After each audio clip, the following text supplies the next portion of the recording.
Hello everyone. आज की इस वीडियो में हम बात करेंगे multiple sclerosis autoimmune disease characterise by inflammation and selective demyelination and gliosis. Gliosis means की plaque formation. Cardinal symptoms intention tremors, scanning speech, nystagmus. Nystagmus means involuntary eye movement, Charcot's triad. इन सबको Charcot's triad बोलते हैं। Aetiology chlamydia pneumonia, vitamin D की deficiency and smoking, ये इसकी aetiology है। फिर पैथोफिजियोलॉजी। पैथोफिजियोलॉजी में मेनली इसमें ओलिगोडेंड्रोसाइट्स सेल्स अफेक्ट होती है, जो इसका मेन फंक्शन होता है माइलिन शीथ का फॉर्मेशन करना इन सेंट्रल नर्व सिस्टम।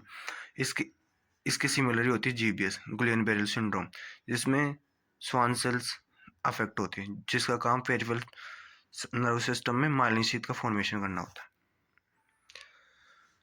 अब आते हैं इसके टाइप्स। टाइप्स होते हैं 4। Relapsing, remitting, multiple sclerosis.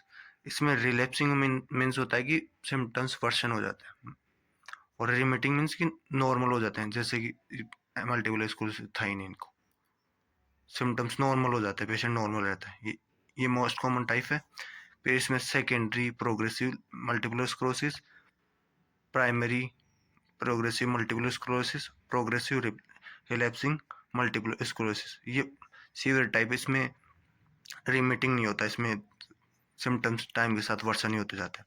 जैसे फर्स्ट में ये रिलैप्सिंग रिमिटिंग, इसमें पहले वर्सन हुए सिम्टम्स, फिर बाद में नॉर्मल हो गए, फिर वर्सन हुए, फिर नॉर्मल हो गए। इसमें सेकेंडरी में इसमें बढ़े, फिर बढ़ते जाएंगे। प्राइमरी प्रोग्रेसिव में बढ़ते जाएंगे, लेकिन प्रोग्रेसिव रिलैप्सिंग में कंटिन्यूसली वर्सन होते जाएंगे सिम्टम्स। सिम्टम्स की बात करते हैं। सेंसरी, इसमें हाइपोथेसिया, नमनेस, पेरिस्थीसिया। इसमें उत्तो फिनोमिना प्रेजेंट रहता है। जैसे पेशेंट का टेम्परेचर इंक्रीज होता है, सिम्टम्स वर्सन हो जाता है। Pain, paroxysmal limb pain, headache, Lhermitte sign. Lhermitte sign जब पेशेंट की नेक फ्लेक्स करता है तो पूरी स्पाइन में इलेक्ट्रिक शॉक सा ट्रेवल होता है। ट्राइजेमिनल न्यूराइटिस, इसमें क्रेनियल फिफ्थ ट्राइजेमिनल अफेक्ट होती है, जो अपने फेशियल को सेंसरी और मोटर दोनों सप्लाई करती है। जैसे फेस की हो गई, जो चीक, इन पे जो सप्लाई करती है, सेंसरी सप्लाई करती है, प्लस मोटर सप्लाई। जैसे इसमें ईटिंग, डिस्फेजिया, सोलिंग में दिक्कत आएगी। फिर हाइपरपेथिया। हाइपरपेथिया मीन्स की हाइपर सेंसिटिविटी, माइनर स्टिमुलेशन से भी हाइपर सेंसिटिविटी शो करेगा पेशेंट। फिर विजुअल सिम्टम्स। विजुअल सिम्टम्स में जैसे blur vision, double vision, loss of vision, scotoma. जैसे विजन फील्ड होती है ना, उसके सेंटर में डार्क स्पॉट प्रेजेंट रहेगा। Nystagmus. Nystagmus means involuntary eye movement.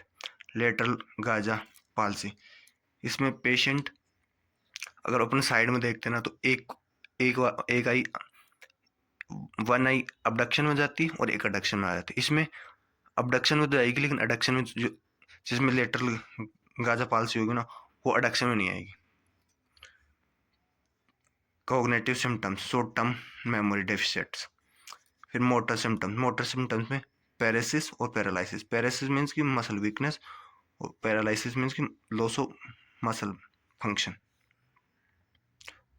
Fatigue, central fatigue present रहता है इसमें, क्योंकि सीएनएस में जो ओलिगोडेंड्रोसाइट होती है वो अफेक्ट होती है मेनली इसमें। स्पास्टिसिटी प्रेजेंट रहती है।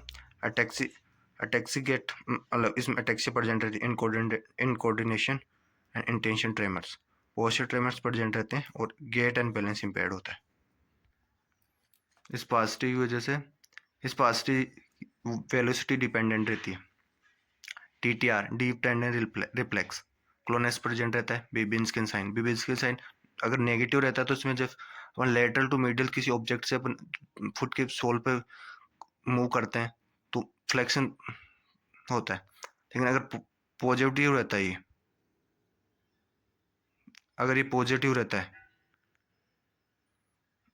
अगर ये पॉजिटिव रहता है तो ग्रेटर टू एक्सटेंशन में जाता है, और ये फिंगर से वो अबडक्शन में जाती है। फिर बात करते हैं बैलेंस एंड कोऑर्डिनेशन। इसमें अटैक्सिक प्रेजेंट रहता है, जिसमें डिसमेट्रिया, डिसिनर्जिया, डिसडाइडोकाइनेशिया।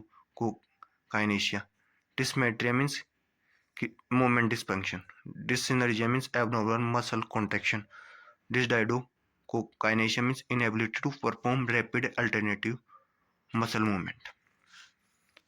चलो बात करते हैं गेट इम्पेयरमेंट्स की। इसमें अटैक्सिक गेट प्रेजेंट रहता है, इसमें मतलब कि सेरेबेलम, जिसमें जो पोस्चर एंड बैलेंस कंट्रोल करता है। सीजरिंग गेट, जैसे लोअर लिम्ब में अगर स्पास्टिसिटी प्रेजेंट रहे तो उसमें सीजरिंग गेट भी प्रेजेंट रहेगा। Speech and swallowing, dysphagia, dysphagia means की difficulty in swallowing. Dysarthria means slurring speech. Dysphonia means की changes in vocal quality like hoarseness. Depression, 50% of patient में डिप्रेशन प्रेजेंट रहता है। Pseudobulbar affect, involuntary emotional expression disorder. इस means कि अगर patient रो रहा है तो वो रोता ही रहेगा, अगर हंस रहा है तो हंसता ही रहेगा। फिर बात करते bowel dysfunction, bladder dysfunction. Bladder dysfunction मतलब दो टाइप के ब्लैडर होते हैं, जैसे flaccid bladder and spastic bladder. अगर फ्लैसिड ब्लैडर रहेगा तो उसमें जो फेलियर टू एम्पटी प्रॉब्लम, जैसे कि जो ब्लैडर है ना वो खाली नहीं हो पाएगा, और स्पास्टिक रहेगा तो उसमें स्टोर नहीं हो पाएगा यूरिन। इसमें मेनली आएगी जैसे दिक्कत आएगी जो urinary incontinence, nocturia, urinary urgency, hesitancy in starting urination. 17 diagnosis करते हैं रिवाइज 2017 मैकडोनल्ड क्राइटेरिया के थ्रू। इसमें दो टर्म होते हैं, dissemination in space and dissemination in time. इसमें अगर दो बार अटैक आए हैं और दो से ज़्यादा एरिया में लीजन हुआ है, मेनली इसमें लीजन होता है जैसे periventricular lesion, juxta cortical lesion and infratentorial lesion. इन मेनली इन तीन एरिया में लीजन होता है। तो अगर इन तीन दो से अधिक एरिया में लीजन प्रेजेंट रहता है तो इसमें ये दोनों क्राइटेरिया को मीट करता है, तो इसमें इसको consider multiple sclerosis diagnosis consider करते हैं। बट अगर इसमें दो अटैक आए बट एक एरिया में लीजन है तो ये टाइम का तो क्राइटेरिया मीट करा है, लेकिन जो स्पेस है उसको अनमीट करा है, तो इसको देखते हैं वापस दो एरिया में लीजन होने तक देखते हैं। और इसमें एलपी वगैरह, एलपी टेस्ट जैसे लंबर पंचर करते हैं, वो का टेस्ट करते हैं, जिससे इसका पता कर लगाते हैं। फिर इसमें अगर वन अटैक और एक अटैक आया और दो एरिया में लीजन है तो ये टाइम को मीट कर रहा है, distension in time, but space वो मीट कर रहा है कि इसमें दो एरिया में लीजन है, तो इसमें भी वही टेस्ट देखेंगे और एक अटैक आने तक देखेंगे। अगर इसमें एक अटैक और एक लीजन है तो ये दोनों ही क्राइटेरिया को मीट नहीं कर रहा, तो उसको फिर दोनों को देखते हैं